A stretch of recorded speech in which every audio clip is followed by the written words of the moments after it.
In this video, I'm going to be talking about something that may sound very bizarre to a few of you.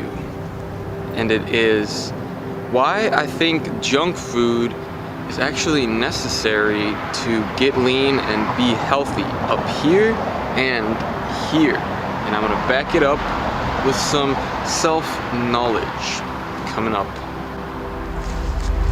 Okay, so think of it this way. You are following a healthy diet 7 days a week, 2 weeks in a row, a month in a row.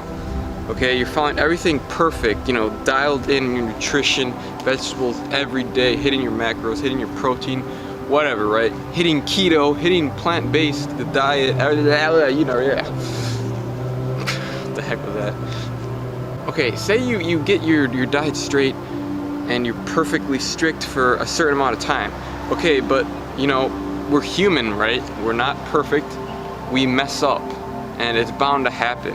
So what do you think is gonna happen once you do have a little bit of taste of sugar after following months of a perfectly healthy diet? You know, you're gonna be like, oh man, this is amazing. And especially after depriving yourself for so long, after having that little taste, and then going back on your diet the day after, you're gonna just think about how good that sensation, that dopamine rush, how pleasurable it was, and then you're gonna want to do it again, and then again, and again, and again, and then before you know it, you're gonna be binging for a whole week, and all your health is thrown out the window, and then what you thought was a healthy diet actually breeded an eating disorder.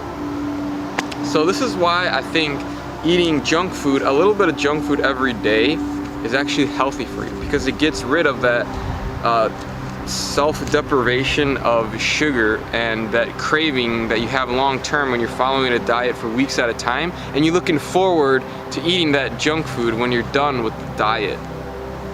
So never do this. In fact, I would do, like, for example, what I do is I have a little bit of junk food every day. I like to follow the 80% clean and 20% junk food diet.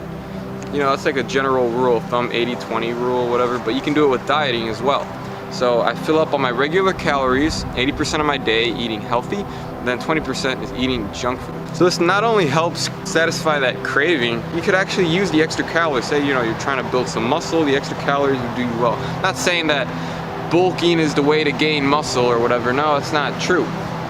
You can do what's called main gaining when you just eat a maintenance level of calories. You can still build muscle, okay? You don't need to be at a crazy surplus to gain muscle. It just isn't true. Now here's what I recommend. If you're losing weight, probably this isn't a very good idea, having junk food every single day. I would follow what I'm doing, like a sustainable diet, including foods that you crave with the low calorie version, like, you know, protein pizza, protein ice cream. Have that like 6 times a week, and then on the 7th day, you're still gonna follow, then on the 7th day, you follow the 80-20 rule. So on the 7th day, you know, your cheat day or whatever, you're going to fill up in the beginning of the day on your regular calories, okay? You're gonna have your, you know, protein pancakes, your French toast in the morning, regular lunch, regular dinner, and then at the end of the day, at the nighttime, that's when you're gonna have your little bit of cheat food, because you're gonna be so full from the healthy food that you ate previously, and you're leaving hardly any room in your stomach to stomach the junk food. So that'll prevent you from binging and wanting to eat more and more later that day. Genius, right? That's what I would recommend for those that are cutting. If you're maintaining weight, it's a lot easier because you're a lot more flexible. You get to eat a bit more, so you have a lot more room to work with in terms of food and calories. So in this case, I would go ahead and probably have a little bit of a cheat snack every day or every other day, but be accountable. Do your cardio, make sure you're being very active, okay?